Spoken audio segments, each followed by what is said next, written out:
Subscribe करें और bell दबाएं ताकि कोई खबर रह न जाए।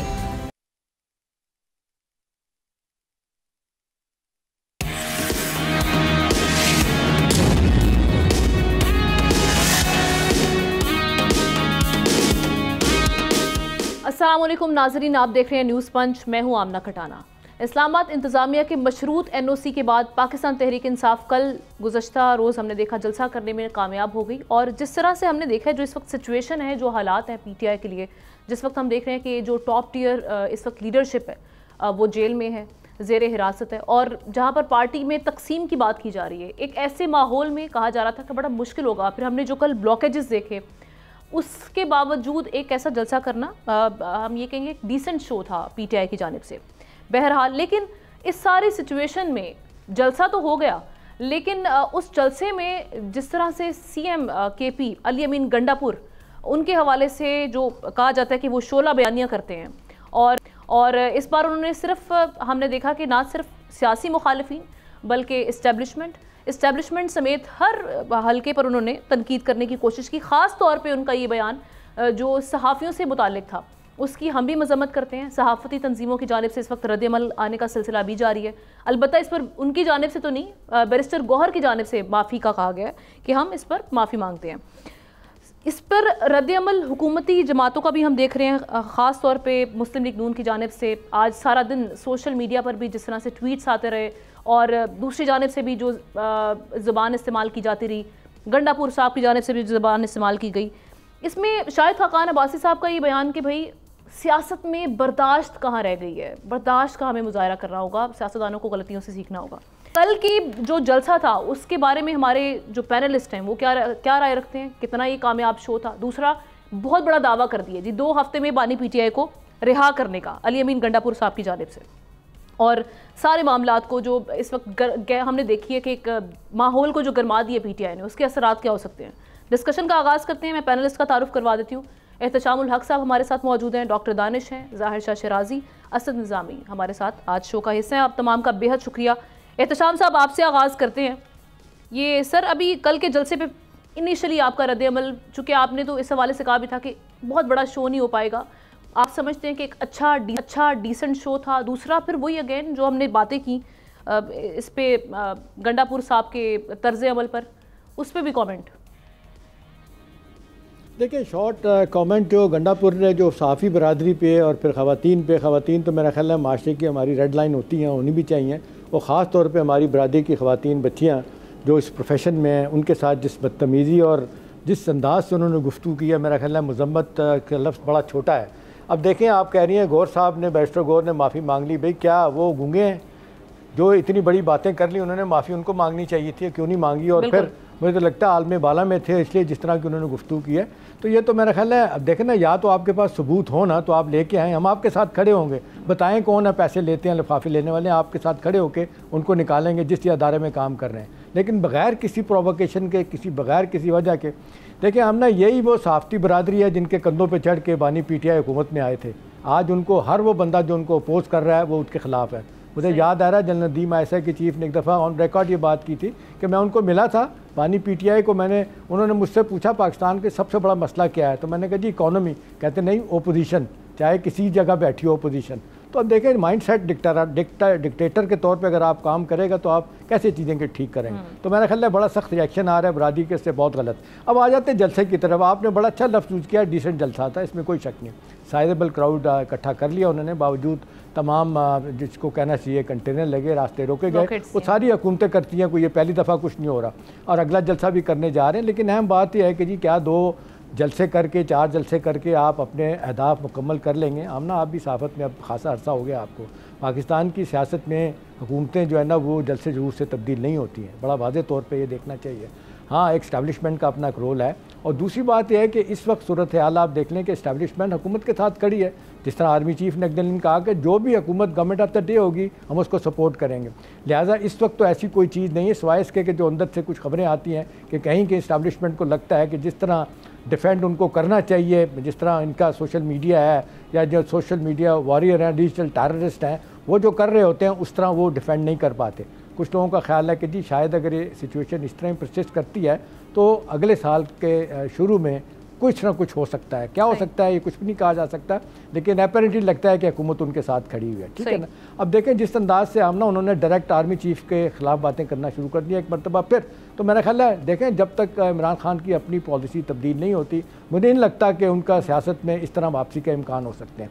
अब सवाल ये कि जो कल आपने बयान, जो आपने तकरीरें की, जो बातें हुई हैं, जो इस वक्त सूरत हाल इस वक्त पेश आ चुकी है, देखिए इसकी टाइमिंग भी बड़ी इंपॉर्टेंट है कि एक तरफ आप देख लें कि एक दिन पहले आपने पार्टी में तब्दीलियाँ की, आपने अपने सेक्रेटरी जनरल को तब्दील किया, उधर से टाइम ऑफ इसराइल ने जो आपके हक़ में कहा कि जी एक ही बंदा है जो इसराइल के अहदाफ को पूरा कर सकता है, वो बानी PTI है, लिहाजा रुहा करना चाहिए। यानी जो शख्स एक और बंदा आपके करीब आ रहा था, मौलाना फजल रहमान, उन्होंने सख्त मजम्मत कर दी आपके इस बयान की। तो मेरा ख्याल है आप अपने लोगों को आप दूर कर रहे हैं। अब इम्पॉर्टेंट बात यह है कि जी जिस अंदाज से आपकी पॉलिसी बदलनी चाहिए, बदलने का नाम नहीं ले रही। आप समझते हैं कि जी जलसे जूस करके इस तरह की ज़ुबान इस्तेमाल करके अपने अहदाफ हासिल करेंगे। मेरा ख्याल है वो जो लोग को पार्टी के अंदर जो उनको मशवरे देते हैं कि भाई ये रास्ता ठीक नहीं है, उनकी बात सुननी चाहिए। और फिर ये आप देख लें पार्टी के अंदर जिस तरह तकसीम है, वकला जिस तरह गुफ्तगू करते हैं और जिस तरह आप देख लें पॉलिटिशियन बिहेव कर रहे हैं, मेरा नहीं ख्याल कि इनके लिए किसी तरह भी ठीक है। इनको अपनी पॉलिसी बदलनी होगी। हाँ, जलसे जूस करते रहेंगे और हुकूमत सख्ती करती रहेगी, अल्टीमेटली क्या होगा,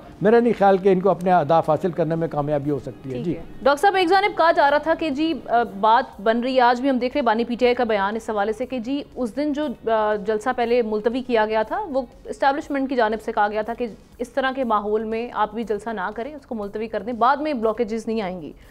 फिर एक जानिब कहा जा रहा था कि जी बातचीत चल रही है, ऐसा तासुर PTI देने की कोशिश भी कर रही थी, हम देख रहे थे मुख्तलिफ TV प्रोग्राम्स में। दूसरी जानिब कल इतनी सख्त ज़बान कि ये आउट ऑफ फ्रस्ट्रेशन था, बातचीत के आगे बढ़ नहीं रही। उस जानिब से सख्त जवाब बारहा आ रहा है कि हमसे बात नहीं करनी, हम बात नहीं करना चाहते, आप सियासी लोगों से बात करें। ये उस वजह से था या बेसिकली आपका तज्जिया क्या है, अभी हो क्या रहा है बेसिकली? देखिए, ये जो आपने इसको डिसेंट जलसा कहा है, आपका डिसेंट के कई मायने हैं।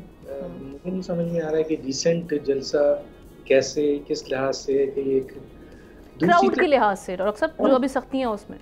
अच्छा जी, क्राउड, हाँ बिल्कुल सही है। अब मैं आता हूँ आपके, देखें दो तीन बातें हैं जिसको समझने की बहुत ज़रूरत है। एक तो ये कि हर सियासी जमात को जलसा करने की इजाज़त पाकिस्तान का कॉन्स्टिट्यूशन आइन आर्टिकल 16 देता है, फ्रीडम ऑफ असेंबली। ठीक है जी। तो PTI भी एक सियासी जमात है, उसको जलसा करने की इजाज़त है, करे। लेकिन क्वेश्चन है कि ऐसा जलसा जिसमें आप असला लेके नहीं आएंगे, असला नुमाइश नहीं आएगा, दहशतगर्द नहीं होंगे, तो वो आइन तो दे रहा है इजाज़त। अब हुकूमत इतनी बौखलाई हुई है कि उसने PTI के जलसे को इतना सर पे सवार कर लिया कि उसके लिए इन्होंने एक पार्लियामेंट एक्ट लिया है और रातों रात वो जल्दबाजी में एक्ट लाए, रेगुलेटरी इस्लामाबाद के लिहाज से कि जी रेगुलर होगा, कोई उसकी खिलाफ वर्जी करेगा तो 3 साल उसको सज़ा होगी, फिर करेगा तो 10 साल होगी। सदर भी बिल्कुल ऐसा लगता था कलम लेके बैठे हुए हैं, जैसे ही पार्लियामेंट ने पास किया कलम, सदर साहब ने उसे साइन किया और फ़ौरन ही इम्प्लीमेंट हो गया। चलें भाई, हो गया इम्प्लीमेंट, आपने कर दिया, जो कि मैं समझता हूँ कि अभी भी ये कॉन्स्टिट्यूशन के आर्टिकल 16 की खिलाफ वर्जी है। आगे जाएगा सुप्रीम कोर्ट में, क्या होता है बात की बात है। जब आपने नोटिफाई कर दिया और आपने ये कानून पास कर दिया, तो फिर नोटिफिकेशन के बाद ये जो बड़े बड़े कंटेनर हैं, ये जो रुकावटें हैं, इसकी क्या ज़रूरत है? आपने उनको इस्लामाबाद से बाहर एक जगह की इजाज़त दे दी, अब छोड़ दें उनको, आने दें, क्या कर लेंगे वो? क्या आपने, मेरे कभी साथी ने बड़ी अच्छी बात की कि ये, और मैं पढ़ भी रहा था कि ये एक नहीं 2000 जलसे कर लें, इससे कोई फ़ायदा नहीं होगा। पाकिस्तान में जलसे जुलूसों से PTI भी बाहर नहीं आएंगे इससे, वो तो करेंगे। PTI तो किसी भी सूरत में अब और भी फंसा देते हैं ये लोग, जब ऐसी सूरत हाल में बात करते हैं। अब आप देख लें कि उन्होंने कहा किसी का बाप भी अदम एतमाद नहीं ला सकता। क्या सुना नहीं था आपने? अदम एतमाद आ गई। किसी का बाप भी हुकूमत नहीं गिरा सकता, हुकूमत गिरा दी गई। किसी का बाप भी मुकदमा नहीं बना सकता, तो मुकदमा बन गया। किसी का बाप भी इमरान खान को जेल में नहीं भेज सकता, ऐसी कर देंगे, जेल में भेज दिया भाई, कई सालों से जेल में। अब ये कह रहे हैं कि किसी का बाप भी मिलिट्री ट्रायल नहीं कर सकता। तो ये जो चीज़ 25 दिन में होनी है वो आप देखिएगा 10 दिन में हो जाएगी। इमरान खान साहब का बाहर आना नामुमकिन है मौजूदा अभी जो स्टेटस है उसके लिहाज से। किसी भी सूरत में 2 बड़े अहम केस 9 मई और आपके जो जनरल फैज गठजोड़ है उसमें बहुत अक्टूबर के बाद भी नहीं, जो एक अहम तब्दीली हो रही है उस हवाले से। कौन सा अक्टूबर में जो कह रहे हैं कि एक अहम तब्दीली हम देख रहे हैं कि क्या कितनी ही तब्दीली कर लें, लेकिन याद रखें पाकिस्तान का सबसे मेन स्टेक होल्डर जो है पाकिस्तान की फौज है। और मैं खुल के कह देता हूँ, I agree with you, Pakistan की फौज जो है वो किसी भी सूरत में पाकिस्तान को डिस्टेबलाइज नहीं होने देगी। और इमरान खान और पीटीआई देख लीजिए मुसलसल, ये क्या छिछोर पाई है, किस किस्म की हरकतें हैं। आप जलसा करना है कर लो भाई, किसको धमकी दे रहे हो? क्या आपके केसेस नहीं पड़े हुए हुकूमत के पास? आप 2 दिन में नाअहल हो जाओगे। क्या लोगों को नहीं पता कि आपको बड़मुल्की मारने का शौक है और आपको इजाज़त दी गई है? क्या आप ये इस बात से इनकार कर सकोगे कि आप अंडरग्राउंड जो है वो गवर्नमेंट के लोगों से मिलते हो और गवर्नमेंट के साथ डील रखते हो? कौन से ये कोई इमरान खान के साथ, सही लीमा खान के सही कहती हैं कि इनमें से कोई भी इमरान खान से सिंसियर नहीं है। और एक बात बताएं ना, जब इमरान खान तबाही के उस दहाने पे खुद इन लोगों ने पहुंचा दिया है और उनको मिलिट्री कोर्ट में अब देना ही देना है और उनकी बहुत बड़ी सजा आनी है, नई सजा होने के बावजूद भी उनको निकलने नहीं दिया जा रहा है, उनकी सजा सस्पेंड होने के बावजूद भी उनको नहीं निकलने दिया जा रहा है। तो इन 2 बड़े केसेस में जिनके ऊपर खुद हुकूमत कह रही है कि बहुत बड़े बड़े, आप कह रहे हैं मिलिट्री कोर्ट वाला जो ट्रायल है वो अटल हकीकत बन गई। कोर्ट का ट्रायल होगा तो कहां से ये निकलेंगे? तो गए ना। और एक बात याद रख लें कि जाने वाले के साथ कोई नहीं होता है। गंडापुर क्यों अपनी वजारत जो है वो वजीर आलाशिप खराब करेंगे, वो तो आज देख रहे हैं। ये गौर खान क्यों अपनी चेयरमैनशिप खराब करेंगे, अयूब साहब अपनी सियासत क्यों खराब करेंगे, एक ऐसे शख्स के लिए जो अब निकलना नहीं है अभी के स्टेटस में, जब तक मामला ठीक नहीं होता। चले शाह साहब की जानिब चलते हैं। शाह साहब, ये फिर गंडापुर साहब इतनी बड़ी बड़ी बातें कैसे कर रहे हैं? 2 हफ्ते में कैसे पॉसिबल है? कोई जादू की छड़ी चलेगी जिसके बाद बानी पीटीआई रिहा हो जाएंगे? वो कह रहे हैं मुझे चाहे बुलेट सबसे पहले लेनी पड़े, मैं ये 2 हफ्ते के अंदर अंदर उनको रिहा करवा के दिखाएंगे। क्या ये इतने बड़े बड़े दावे क्यों? पीटीआई आखिर ऐसा क्या करने जा रही है?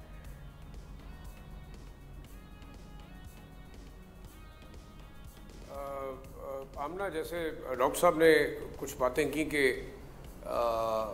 पाकिस्तान की फ़ौज जो है वो एक हकीकत है और मुल्क की सियासत में उसका अपना एक रोल है। मेरे ख्याल में सिर्फ पाकिस्तान की फ़ौज नहीं है, दुनिया की हर फ़ौज एक हकीकत है। वो अमेरिका की फ़ौज भी इतनी इन्फ्लुएंशियल है, वो बरतानिया की भी है, वो चाइना की भी है, और शायद कहीं वो खुल के होती है, कहीं जो है वो खुल के नहीं होती।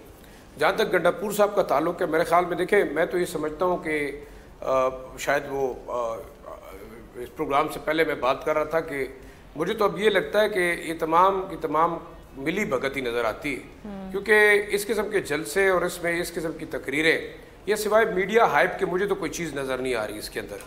दूसरा, जो गंडापुर साहब तकरीर कर रहे थे, आप ऐसे समझ लें कि बच्चा जो है ना वो एग्ज़ाम के लिए जाता है तो रात को वो रटा मार के जाता है।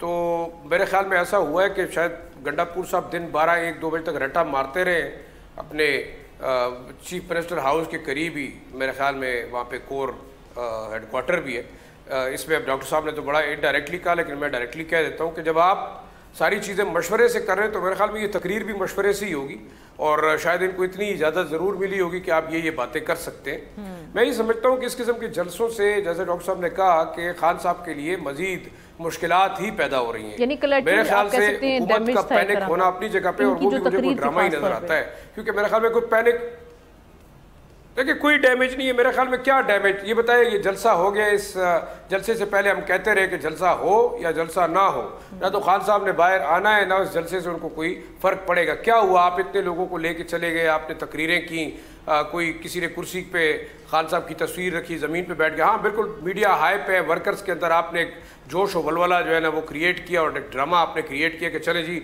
हम जिंदा है क्या बेसिकली। आप अगर बात करें तो मेरे ख्याल में टॉप लीडरशिप खुद मानती है, मेरी जितने लोगों से बात की, कोई बातचीत हुकूमत के साथ नहीं हो रही, फ्लैटली रिफ्यूज़ करते हैं आपके नाम। शायद वो स्टेटमेंट उनकी अपनी जगह पे मीडिया पे, लेकिन जितने टॉप के लीडर से मेरी बात हुई है कोई भी नहीं मान रहा कि कोई बातचीत हो रही है या कोई डील होने जा रही है, या आप खबर समझे या जो भी।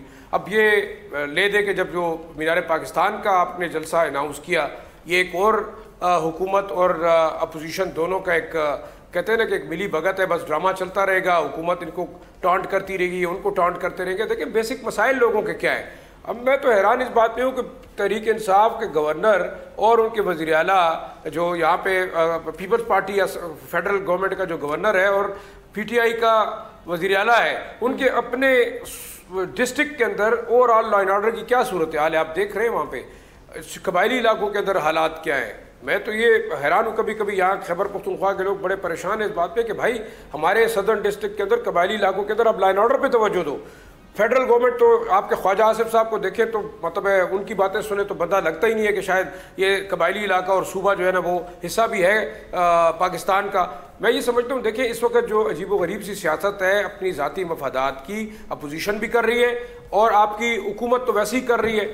तो मैं ये कहना चाहूँगा कि खुदा का वास्ता है आप इस मुल्क को देखें, मुल्क के अंदर क्या कर रहे हैं। ये ड्रामा सारा दिन चलता रहेगा कि आपने जलसा किया, आपने जलसा नहीं किया, जलसा अच्छा था, जलसा बुरा था। अब आप कह रही हैं डिसेंट है, डॉक्टर साहब कह रहे हैं डिसेंट किस लिहाज से। मैं भी ये कहता हूँ कि कौन सा डिसेंसी इसके अंदर क्या थी कि आप खवातीन के ऊपर पानी डाल रहे हैं, आप लोगों को गालियां दे रहे हैं। सर मैंने क्राउड के लिहाज से, अगर आप मजबा इकट्ठा नहीं कर पाएंगे उस लिहाज से। देखिए आखिरी जो इम्पोर्टेंट चीज़ है, देखिए क्राउड के लिहाज से बेशक देखें आप एक बात आप माने कि इस वक्त कैदी 804 की फॉलोइंग है, ना तो लोग गंडापुर के लिए निकल रहे हैं, ना वो मरवत के लिए निकल रहे हैं, ना वो उमर अयूब के लिए निकल रहे हैं, ना वो जो है वो आपके जो है जो गौहर साहब के लिए निकल रहे हैं। ये उनको भी पता है, सारी दुनिया को पता है। अब देखें आखिर में जो इशू है वो ये है कि क्या आप अपने पार्टी चेयरमैन को वाकई, मुझे तो लगता है इस किस्म के जलसों से कि वो उनको सारी उम्र अंदर ही रखना चाहते हैं, मजीद एक चीज़ों को पोलराइजेशन की तरफ लेके जा रहे हैं। आप जाके केसेस लड़े, आप प्रॉपर तरीके से बात करें। अब मतलब ये कि इस तरीके से आप गंडासे उठा के और मौला जट बन के तो आप ना तो पार्टी चेयरमैन को रिहा कर सकते हैं, ना अपनी पार्टी को बचा सकते हैं। वैसे भी बिल्कुल असद आपकी जानिब आ रही हूँ, ये जो इस ज़बान का हमें समझ नहीं आ रही कि जिस तरह से शायद खान अब्बासी साहब भी कह रहे हैं कि इतनी नाजेबा गुफ्तगू करने से मिलेगा क्या, उसके जवाब में भी जो हम रद्द-ए-अमल देख रहे हैं मुस्लिम लीग नून की जानिब से, वहाँ से भी बड़ा अदम बर्दाश्त का मुजाहरा किया जा रहा है। वो तलाल चौधरी साहब का बयान उठा लें, आप मरियम औरंगज़ेब साहिबा का ट्वीट उठा लें, ये किस किस्म की हम सियासत कर रहे हैं। एक तो इस पर कॉमेंट कीजिएगा, दूसरा कल का जो जलसा था ओवरऑल आप उसको कैसा देख रहे हैं। ये कुछ मोमेंटम अब बनेगा, जो कहा जा रहा है कि लाहौर में भी जलसा करने जा रहे हैं और वो भी बड़ा कामयाब करेंगे, या अब सख्तियां बढ़ जाएंगी मजीद। जी बहुत शुक्रिया। सबसे पहले तो जो आपने गुफ्तगू नाजेबा गुफ्तगू की बात की, तो मेरा तो अपना ख्याल है कि जो पुरानी लीडरशिप है PTI की, ये इस किस्म की गुफ्तगू जलसों में करना, इस किस्म के जलसे करना जिसके ऊपर इस किस्म की बातें हों, फॉलोअर्स उनको सुने और फिर आगे जाके 10 लोगों को बताएं, देखें जी उसने ऐसे कर दिया, उनको फलाना कह दिया, उनको ऐसे कर दिया, ये PTI का एक हमेशा से स्टाइल रहा है। तो जैसे कहते हैं ना जी, बातों से भरे हुए होते हैं और मौका नहीं मिल रहा होता, तो उनको मेरे ख्याल में मौका मिला है तो उनसे रहा नहीं गया। फिर एक तो ये बात हो सकती है अपने पुराने स्टाइल के ऊपर, back to the good old days. फर्क सिर्फ ये है कि गुड ओल्ड डेज जो है वो उनको गुड ओल्ड डेज ही वजह से कहते हैं कि वो ज़्यादा देर रहते नहीं और उसके बाद आप याद ही करते रहते हैं जी कि तब कितना मज़ा आ रहा था। तो ये एक उनको शायद चीज़ हो जिसकी वजह से इस तरह गुफ्तगू की। इस तरह गुफ्तगू के हम पहले भी खिलाफ थे, हम आज भी खिलाफ हैं। PMLN का जो माजी की जो पार्टी जो बड़ी देर से सियासत कर रही है, PTI रिलेटिवली न्यू पार्टी है, उनका स्टाइल इस तरह का नहीं है। उन्होंने इख्तियार करने की बहुत कोशिश की है लेकिन उनसे कामयाबी से ये हो नहीं पाई, उनका फॉलोअर भी ऐसा नहीं है। वो तो अपनी जगह की बात रही, उसका जवाब भी मेरे ख्याल में जिस तरह से दिया गवर्नमेंट ने उसने देना चाहिए। दूसरा एक इसके अंदर ये जो एक मेरे ख्याल में मुस्बत जो पहलू है, PMLN भी इसमें कम नहीं है असद, माजरत के साथ। अभी वो उस पर सोशल मीडिया पर बार बार याद दिलाने के लिए मरियम साहिबा के भी बड़े बयानात चलाए जा रहे हैं, मनशियात ज़्यादा शख्स पता नहीं क्या क्या वो अल्फाज में यहाँ पे हज़फ करूंगी। कम तो बिल्कुल नहीं होंगे, लेकिन मेरे ख्याल में जिस एक्सटेंट तक PTI जाती रही है माजी के अंदर, उस एक्सटेंट तक बाकी पार्टीज जाती नहीं है। लेकिन अब जाना शुरू हो गए हैं तो उसका भी कसूरवार मैं PTI को ठहरा सकता हूँ, क्योंकि ये जो फ्लड गेट्स हैं, ये नाजेबा गुफ्तगू वाले, ये PTI नहीं खोले थे, उससे पहले ये नई चीज़ें ऐसी इस किस्म की होती थी। बहरहाल वो अपनी जगह बात रही। बाकी जलसे की आपने बात की, तो जलसे के अंदर देखें जी, रऊफ हसन साहब का बयान आज से मेरे ख्याल में कुछ दिन पहले था कि हमारे पास एस्टेब्लिशमेंट से NOC है तो जलसा तो हो रहा है, और जलसा हुआ। इस चीज़ से कतई नज़र के अगर NOC मिल गया था उनको और उसके बावजूद इतनी रुकावटें लगा थी, लेकिन रुकावटों के बावजूद भी बहुत सारे लोग वहाँ पहुँच गए, तो इसका मतलब है कि जो भी चाह रहे थे कि ये जलसा हो जाए, उन्होंने जलसा होने दिया। अब लाहौर वाला एक अलग बात है कि लाहौर में क्या NOC की बात अगर हो रही है, उसके बाद नारे पाकिस्तान की जगह पे कर सकते हैं, नहीं कर सकते। लेकिन आप मुझे सिर्फ ये बताएं कि इस सारे का, ये जलसों का सिलसिला जो, इससे फायदा क्या है, मुतालबा उनका क्या है कि बानी PTI जो है वो जेल से बाहर आ जाए। मेरा तो अपना ख्याल है, इसी शो पे मैंने बड़ी दफ़ा ये बात की है कि उनका बाहर आके तो मेरे ख्याल में ज़ाती तौर पे उनको नुकसान है। अभी अंदर रहते हुए उनके पास एक सॉर्ट ऑफ इम्यूनिटी तो है जी कि ये बाहर जो सब कुछ हो रहा है जो वो कर रहे हैं, तो उससे वो कभी भी कोई बयान उनसे अगर मुंसलिक हो जाए बाद में वो डिनाई भी कर सकते हैं। एक तो ये फायदा है। और दूसरा मुझे बताएं, जो किचन कैबिनेट थी उनकी, जो तमाम लोग जो हमेशा से बानी पीटीआई के साथ रहे हैं, वो तो पार्टी के अंदर है ही नहीं, सिवाय शायद हमाद अजहर और अली मीन गंडापुर के। ये सारे तो न्यू फेसेस हैं। तो अब जब उन्होंने बाहर आना है और उन्होंने एग्जैक्टली करना क्या है, कौन सा कोई इलेक्शन मुतवक्के है, उन्होंने कोई वोट ऑफ कॉन्फिडेंस गवर्नमेंट से लेना है, ये सारी चीजें जो हैं ये इजियर सेड देन डन है।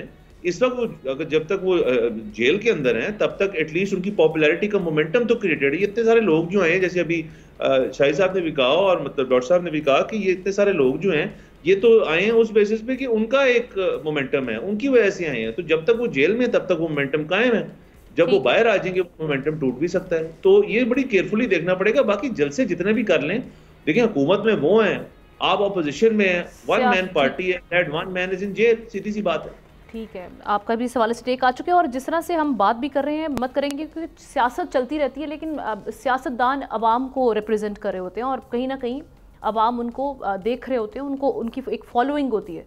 उसमें सियासत में इस तरह की नाजेबा ज़बान का इस्तेमाल और किरदार कुशी नहीं होनी चाहिए, चाहे वो PMLN की जानिब से हो, चाहे वो PTI की जानिब से या किसी और पार्टी की जानिब से। ये हम माजी में भी होते हुए देखते आए हैं और अभी भी इसका सिलसिला जारी है। एक ब्रेक लेते हैं, ब्रेक के बाद वापस आते हैं, दीगर अहम इशू पर बात होगी।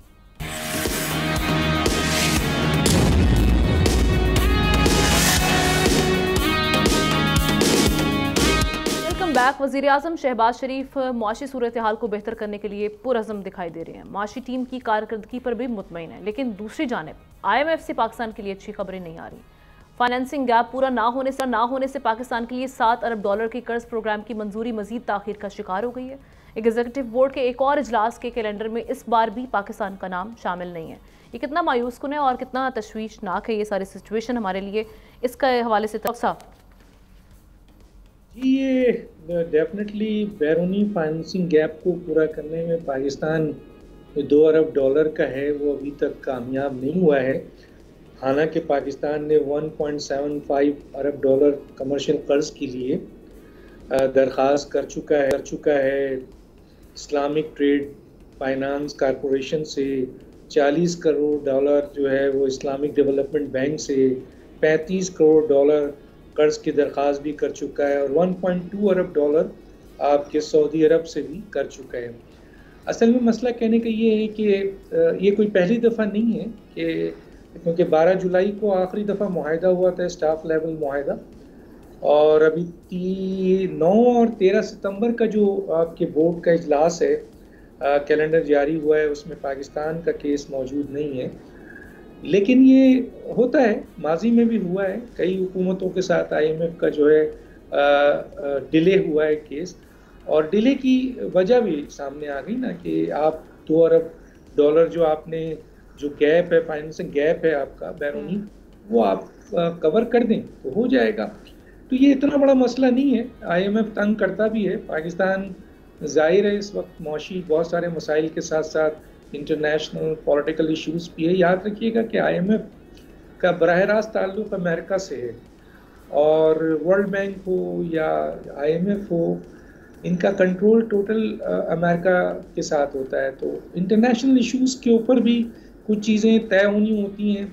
अब ये $7 बिलियन जो पाकिस्तान की हुकूमत कहती है कि हमें मिल गया, जिसके लिए वज़ीर ख़जाना, वज़ीर-ए-आज़म और जो लोग हैं बड़ी मेहनत कर रहे हैं और ये मिल भी जाएगा इंशाल्लाह। डिले होता है माजी में भी, लेकिन मसला ये है कि और भी कुछ ऐसी चीज़ें हैं जो इंटरनेशनल लेवल पर जो इंटरनेशनल इश्यूज़ होते हैं उसको सॉल्व करना होता है। अभी आप देख रहे हैं कि पाकिस्तान 2 कश्ती पे सवार है और वो उसकी मजबूरी भी है। एक तरफ चाइना है और दूसरा अमेरिका है और CPEC एक बहुत बड़ा मेजर इशू है। अब आप देख रहे होंगे कि वो तमाम इश्यूज़ भी हाईलाइट हो रहे हैं, जो जैसे एक तरफ दहशतगर्दी के बलूचिस्तान के इशू आपके सामने आ रहे हैं, दूसरी तरफ फाइनेंशियल जो चीज़ें बड़ी स्मूथली जा रही थी वो भी डिस्टर्ब होनी शुरू हो गई हैं, तीसरी तरफ जो है वो ईरान पाकिस्तान गैस पाइपलाइन का जो मसला था वो भी सामने आ गया है। तो ये चीज़ें पाकिस्तान के लिए मजबूरी है कि वो एक कश्ती पे सवार नहीं हो सकता, क्योंकि इसमें पाकिस्तान की पहले की जो हुकूमतें हैं उनकी बहुत सारी गलत इक़दामात की बुनियाद पर ये सारी चीज़ हुई। जैसे मैं हमेशा कहता हूँ कि पॉलिसीज़ पाकिस्तान में भी बनी है और नेशनल पॉलिसीज़ होती हैं, लेकिन हम अपनी पॉलिसीज़ को हमारी आने वाली हुकूमत 3 साल में 2 साल में किल कर देती है, हालांकि ये बनती है 10, 12, 15 साल के लिए। बैनुल-अक़वामी तौर पर जो दुनिया में हम देखते हैं, चाहे इंडिया देख लें आप, चाहे बांग्लादेश देख लें, चाहे अमेरिका देख लें, वहाँ पॉलिसीज़ चाहे हुकूमत जल्दी ख़त्म भी हो जाए तो पॉलिसीज़ ख़त्म नहीं होती है। तो पाकिस्तान मुआशी तौर पर इस वक्त कमज़ोर है, 2 कश्ती पे सवार है, दोनों को उसको लेके चलना है।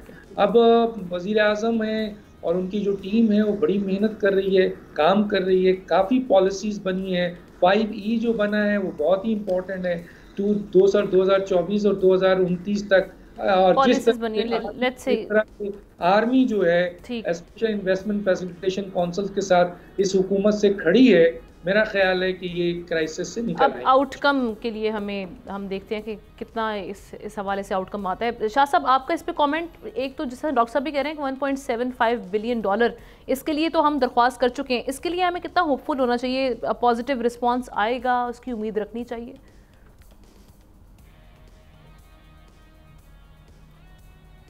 देखिए, रोल ओवर की बात जो है, एक हमारे यहाँ जो प्लानिंग थी कि शायद सऊदी अरेबिया, UAE और हमारे जो दोस्त ममालिक हैं, बिल्कुल उन्होंने हेल्प आउट भी किया और बड़ी हद तक जो है सपोर्ट भी की, लेकिन अब जारी बात है ये रोल ओवर और मामला जो है वो ज़रा सा कटाई में पड़ा। उसके भी रीज़न्स हैं, क्योंकि इनडायरेक्टली ये ममालिक भी इनके अपने स्टेक्स हैं।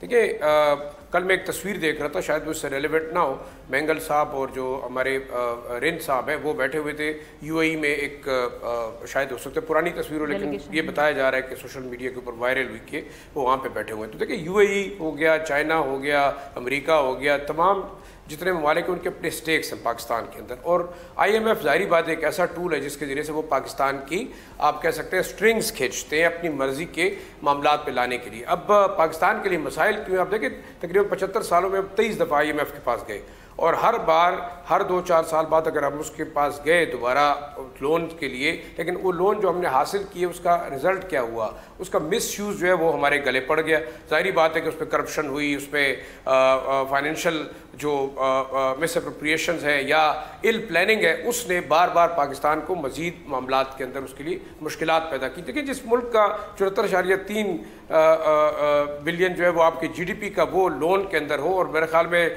जो 4 ममालिक हैं उसके बाद अर्जेंटीना, इजिप्ट, इक्वाडोर और यूक्रेन, पाकिस्तान 5वें नंबर पे है जो सबसे ज़्यादा IMF का लोन रहे। अब पाकिस्तान ज़रूरी क्यों IMF के लिए भी, जैसे डॉक्टर साहब ने कहा कि चाइना एक तरफ और अमेरिका दूसरी तरफ, जाहिर बात है कि वो अपनी गेम्स खेल रहे हैं और हम अपने कार्ड्स प्ले नहीं कर सके, क्योंकि देखिए अगर दोनों के लिए हम बहुत ज़रूरी है तो आया इनसे हमने हासिल क्या किया। वॉर ऑन टेरर के अंदर हम सिर्फ अपनी ज़मीन भी देते रहे, अपनी एयर स्पेस भी देते रहे, लेकिन आखिर में ये हुआ कि सब कुछ छोड़ छाड़ के अमेरिका और उसके इत्तेहादी बाहर निकल गए और आज हम वहीं पे खड़े, और वो जो तालिबानाइजेशन यहाँ पे हुई थी, वो जहाज जो प्रमोट किया गया था, वो आज हम भुगत रहे दोबारा तीसरी दफा भी।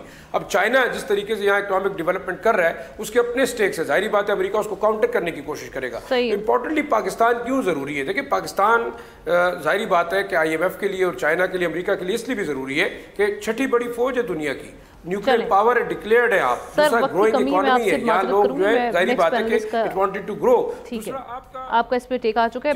असद साहब, आपकी जानिब आते हैं, अब हमारे लिए लोन का वसूल भी मुश्किल हो गया हुआ है, ये कहीं ना कहीं इसमें हमारे लिए मायूस कुन खबर भी है, और साथ ही साथ उम्मीद कितनी रखनी चाहिए कि ये जल्द मामला तय पा जाएंगे? जी, बेसिकली तो इस सारी IMF के चक्कर के अंदर ज़्यादा इम्पोर्टेंट जो आई थिंक आज से एक दिन पहले कल की खबर है, वो ये है कि इसहाक डार साहब जो हमारे डिप्टी प्राइम मिनिस्टर हैं और फॉरेन मिनिस्टर हैं, वो लंदन में थे, एक ओवरसीज पाकिस्तानी की किसी टाइप चीज़ थी, उसके अंदर उन्होंने एक बात की कि IMF जो है वो पाकिस्तान को जान के चाहता है कि वो डिफ़ॉल्ट करें। सागडार साहब ने ये भी कहा उस जगह पे कि हम बेसिकली जी हमेशा से, जब मैं भी 11 महीने में था फाइनेंस के अंदर अभी रिसेंटली और माजी के अंदर भी, तो IMF हमें बड़ा तंग करता था, हमें इसी तरह रीस्केड्यूल कर देता था, मीटिंग आगे कर देते थे, फलाना। बट ये एक तो आई थिंक हुकूमत को एक चीज़ 1 पेज पे आना चाहिए कि ये बयानात इस टाइम जो हैं ये को मेरे ख्याल में ज़्यादा हेल्दी है नहीं। और आई डोंट थिंक उनको ऐसे कहना चाहिए था कि एक तरफ हम सिक्योर करना चाह रहे हैं 7 बिलियन, उसकी डेट भी उन्होंने आगे कर दी है जब हम उनके स्केड्यूल पे आएंगे, और पीछे से आपके जो डिप्टी प्राइम मिनिस्टर हैं और फॉरेन मिनिस्टर हैं वो तनकीद कर रहे हैं IMF के ऊपर, जिनसे 7 बिलियन हमें चाहिए, हर सूरत में चाहिए, ये तो इस पे तो कोई दो राय हैं। तो आई थिंक इस पे हुकूमत को एक पेज पे होना चाहिए और प्राइम मिनिस्टर साहब को उनसे पूछना चाहिए कि आपने किस मैंडेट से ये बात की, क्योंकि इसकी मुझे तो क्लैरिटी नहीं समझ आई कि ये बात इस मौके पे करना क्या थी। बाकी रही जी लोन की बात, तो इसमें तो सिर्फ ऐसी खबरें भी चल रही हैं कि अब हमें कुछ और लोन सिक्योर करने के लिए हम शायद कमर्शियल बैंक्स की तरफ जाएं और जिनके इंटरेस्ट रेट्स जो हैं वो डबल डिजिट्स के अंदर, तो ये बातें भी चल रही हैं कि हमें ये इस हद तक जाना पड़े, और फिर डबल डिजिट के अंदर इंटरेस्ट रेट्स जब आ जाएंगे और आपको पे ऑफ करने पड़ेंगे तो वो बाद में कौन करेगा। लेकिन ये लोन जब भी आप लें या ज़्यादा लोन ले लें तो आपकी मजीद लोन लेने की कैपेसिटी जो है वो कम होती जाती है। तो ये उसी चीज़ की अक्कासी कर रही है जो IMF हमारे साथ कर रहा है, जो हम अपने साथ कर रहे हैं कि विजन जो है और जो लाए अमल है, जो मैं हमेशा कहता हूँ उसमें क्लैरिटी नहीं है। हम एक एनर्जी पॉलिसी के ऊपर अभी तक इत्तेफाक राय नहीं है। अभी परसों की खबर ये है कि जी तमाम डिस्को जो हैं वो नए मीटर्स लगा दें। किधर से मीटर्स आ रहे हैं, कौन उनके पैसे दे रहे हैं, कहाँ से लग रहे हैं, इतना बड़ा आप चीज करें, आप एनर्जी पॉलिसी को रिलेट करके ठीक करें, यहाँ नए मीटरों की बात हो रही है। सो क्लैरिटी नहीं है और हम जो है पिक एंड चूज कर रहे हैं, पॉलिटिकल स्टेटमेंट्स कर रहे हैं, वो भी चेरी पे। आपका इस पे टेक आ चुका है, मैं एहतशाम साहब की जानिब चलती हूं। एहतशाम साहब, ये नाक रगड़ना बस रह चुका है, बाकी तो मामला डॉक्टर साहब तो कह रहे हैं इवेंचुअली हो जाएगा। वैसे ये मामला, इसमें कोई इतनी तशवीश की बात नहीं है, लेकिन ये मुश्किल इतनी हम देख रहे हैं, डिले बढ़ा रहा है इस हवाले से, तो उस वजह से तशवीश पैदा हो रही है। हम ना सूरत हाल पे एक लफ्ज़ सिट बैठता है कि geopolitics is at play. अब जिस अंदाज से आपको याद है, मैंने पिछले प्रोग्राम में आपको बताया था कि स्टाफ लेवल डिस्कशन हो जाए और टेक्निकल रिव्यू हो जाए, तो उसके बाद ये कभी नहीं हुआ। ये 24वां प्रोग्राम है कि वो बोर्ड को पेश कर दी जाती हैं सिफारिशात। बड़े टॉप के लोग आते हैं जो ये 1 महीना लगा के जाते हैं, जो सारे सूरत हाल देखते हैं कि कहाँ कहाँ गलती, कहाँ चीज़ें ठीक है, तो मुतमईन होकर वो गए थे। लिहाजा ये जो इसहाक डार साहब कह रहे हैं वही बात जो मैंने की थी कि ये कभी नहीं हुआ कि टेक्निकल रिव्यू के बाद आप चीज़ों को रोक दें। तो बड़ा वाज़ेह तौर पे लग रहा है कि चीज़ें जो है ना वो किसी और तरफ जा रही हैं। हम ना माज़रत के साथ हम बैलेंस करने की कोशिश कर रहे हैं। जैसे हम कह रहे हैं चाइना और अमेरिका के दरमियान अमेरिकन के अहदाफ बिल्कुल और हैं, और जो लोग बातें कर रहे हैं वो तो यहाँ पे तक बातें कर रहे हैं कि न्यूक्लियर प्रोग्राम की बातें शुरू कर दी हैं। उन्हीं का इन्फ्लुएंस है, वही है। वो मैं तो हमेशा कहता हूँ ये IMF का प्रोग्राम स्टेट डिपार्टमेंट का प्रोग्राम होता है, वो अपनी बातें मनवा रहे हैं। मतलब वो एक मिसाइल प्रोग्राम लगे हुए हैं कि जी आपका मिसाइल प्रोग्राम जो है वो 2700 किलोमीटर तक है, हिंदुस्तान का तो 1200-1300 किलोमीटर है, चलें इसराइल चले जाएँ 1600 है, आप वहाँ किधर जा रहे हैं। तो पाकिस्तान ने कहा जी हमारा आपके साथ क्या मुकाबला है, आपको हम लड़ने जा रहे हैं, आए एग्रीमेंट कर लेते हैं। वैसे तो हमारी कोई इस हवाले से ऐसी कोई चीज़ नहीं है, लेकिन मसला यही है कि न्यूक्लियर प्रोग्राम के पीछे पड़े हुए हैं। और सारी बातें इस दफ़ा आप देख लें कि ये 3-4 नई डिमांड जो आई हैं अनप्रेसिडेंटेड हैं, जो अब IMF की तरफ से आई। देखिए अब सूरत हाल इस तरह है कि जो वो कह रहे थे कि $9 बिलियन के इस वक्त हमारे रिजर्व हैं, अगर आप $5 बिलियन और डाल दें, वो जो कमर्शियल बैंक हैं, तो $14 बिलियन के रिजर्व हैं। तो ये जो यार्ड स्टिक रखी जाती है उसके मुताबिक ये ठीक है। और सारे आपने जो बातें आपने मनवानी थी आपने मनवाई, उसके बाद ये हो रहा है। लिहाजा हर एक दूसरे दिन एक नई डिमांड आ जाती, जैसे कल आई है डिमांड। देखिए हम ना ये तो चलें अपने आप, जिस तरह बात हो रही है कि जब उनको लगेगा कि पाकिस्तान उनकी शर्तें मान रहा है तो शायद ये प्रोग्राम दे दें। एक बात यह है कि पाकिस्तान को डिफ़ॉल्ट नहीं करने देंगे। वो जो मैं नहीं मानता उनकी बात इसहाक डार साहब की, वो चाहते हैं डिफ़ॉल्ट हो जाए, नहीं वो नहीं चाहेंगे, हम ब्रिंक पर रखेंगे। मेरा कंसर्न आमना यह है कि भाई हमने कोई इस सूरत हाल से बचने के लिए कि आज हमारा 70 ट्रिलियन रुपीज़ का डेट हो गया, एग्जैक्टली 69.6 ट्रिलियन का, और हम अपनी टैक्स अपना डेट भी बढ़ाए चले जा रहे हैं, अपने पाँव पे खड़ा होने की बात नहीं कर रहे। मेरे लिए बड़ी अफसोसनाक बात थी, झुंझलाहट की बात थी कि आप देख लें प्रेसिडेंट साहब ने अपने MNAs को बुलाया इशाइया देने के लिए, अपनी जेब से देंगे। प्राइम मिनिस्टर साहब ने अगले दिन बुलाया इशाइया देने के लिए। भाई ये कॉस्मेटिक चेंजेस हैं। भाई आप बड़ा वाज़ेह तौर पर लग रहा है कि आप इंटरेस्टेड नहीं है। ये ऑस्टेरिटी मेजर, बेल्ट टाइटनिंग नहीं है, अखराजात अपने कम नहीं कर रहे, नतीजतन आपकी मुश्किलात करने नहीं हो करने पड़ेंगे। और फिर कि FBR को जब तक आप ठीक नहीं करेंगे, आप सब लोग टैक्स नहीं देंगे, मामला नहीं ठीक होगा, आप पे बातें होती रहेंगी, लोग अपनी बातें मनवाएंगे। वज़ीर आज़म साहब खुद इस हवाले से कह चुके हैं कि FBR में करप्शन, इन मामलों को भी हम, और ये ठीक हो गए तो जो मुल्क की मईशत है वो राइट ट्रैक पे आ जाएगी। प्रोग्राम का वक्त खत्म हो जाता है। तमाम पैनलिस्ट का शुक्रिया अदा करेंगे। कल आपकी खिदमत में हाजिर होंगे। अल्लाह हाफ़िज़।